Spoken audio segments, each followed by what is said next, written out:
Designing a chicken coop from the ground up can be tricky, even for the DIY type of person. And depending on what you're married to, that'll determine where your coop ends up on the blended scale of pure aesthetics or pure functionality. And I just happen to have 3 chicken coops on my property that span that scale. Speaking of me and my property, if you're new here, my name is Seth and I live in southern Mississippi, and on this channel we do homestead stuff and talk about it.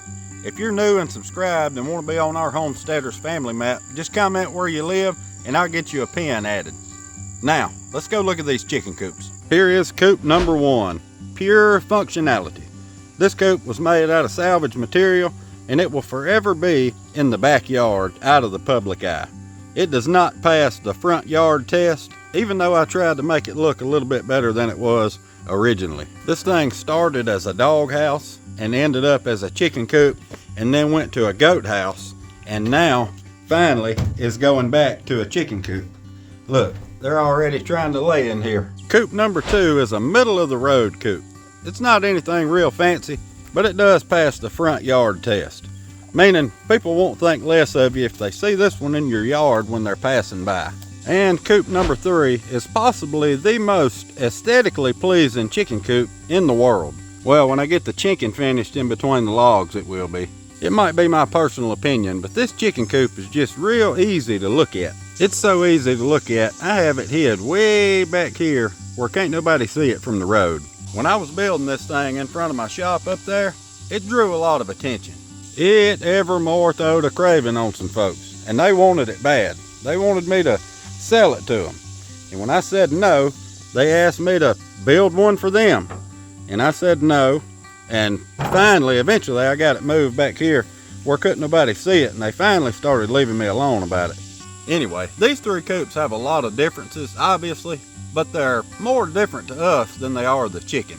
They don't care if the walls are square. They don't care if the wood is old or new. They don't care if the door's facing east or west, which is a thing to some people. All they need is a roof, somewhere to roost, and somewhere to lay eggs, and a couple of walls if you can. How it looks is completely up to you, or your spouse. Which brings us to the question of the day. DIY or buy? I'll tell you where I'm at with the whole deal. I'm pretty much a DIY guy, obviously, but that's with the big stuff. I built all these chicken coops. I built these pole barns. I built this porch and this car shed.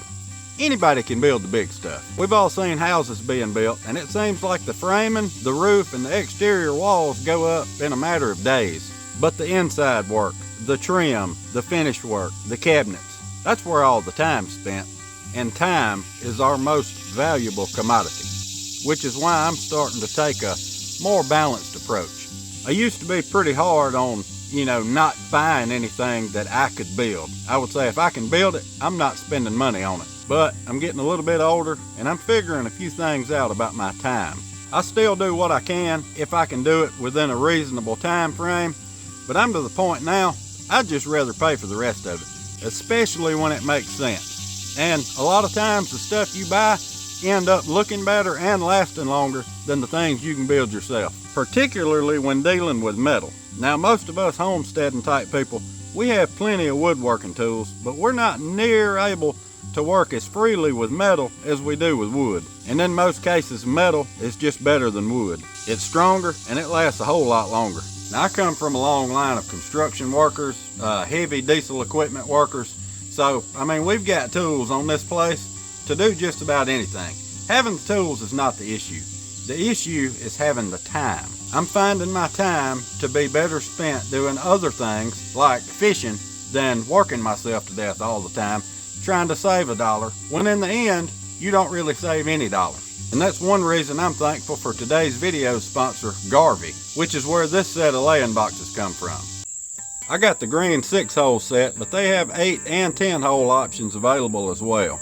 Being made of heavy gauge galvanized steel with bolt and nut fasteners, these are really heavy duty, and I have no question that this set of laying boxes will likely last me for the rest of my days. They even have this clever egg collection area in the front of the boxes.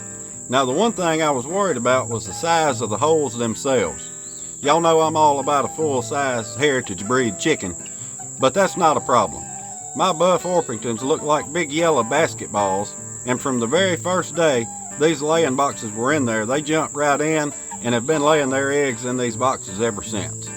One more big takeaway before I leave you alone about them is the ability to take just a few screws out of the wall and clean them. They have these slotted holes where when you loosen the screws, you can just lift them up and take them off the wall. As you know, wood is porous, kind of like a hard sponge, so all the bad stuff that happens when chickens make a mess in the laying boxes can't really be deep cleaned properly. These galvanized steel boxes can be taken off the wall and brought to the car wash and cleaned with a pressure washer if you want to, and it won't hurt them. Did I mention that Garvey was the sponsor of today's video? Well, you know what that means. That means you are getting 10% off, not only on a set of laying boxes like this, but on the entire livestock and poultry supplies section on their website.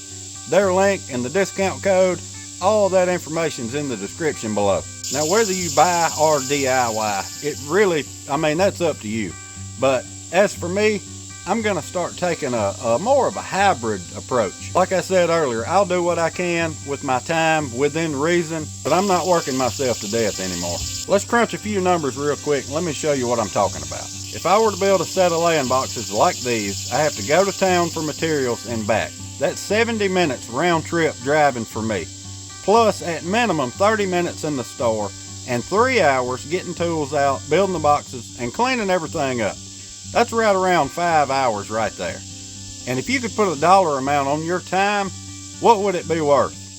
You sell your time to your employer in exchange for money, and the national average is $28 an hour. Let's use $25 an hour for simple math. You're 5 hours into a project, that's worth $125. We hadn't bought wood or screws or glue or whatever you're going to use yet. I feel like a lot of people sell themselves short on what their time is worth. And if I live an average lifespan, I'm right at that turning point where I've got more of it behind me than I do in front of me. And I don't want to spend all day tinkering with something that at the end of the day is going to cost just as much or more and not be near as good of a product. It's a little bit weird how you start looking at things different, depending on where you are in this old life. That's one thing they don't have for sale down at the co-op, is time. So don't waste it. Wasting time is dumb, dumb, dumb, dumb.